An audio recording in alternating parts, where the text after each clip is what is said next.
கோலம் கண் கொண்டு காண்கின்றதே.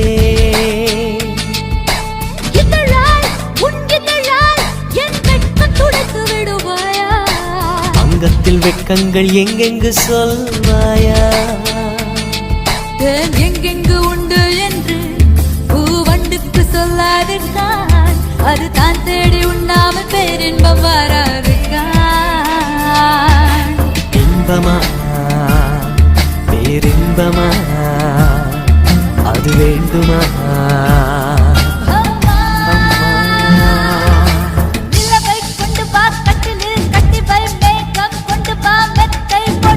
நிலவை பிடித்தேன் கட்டிலில் கட்டினேன், மேகம் பிடித்தேன் மெத்தை விரித்தேன்.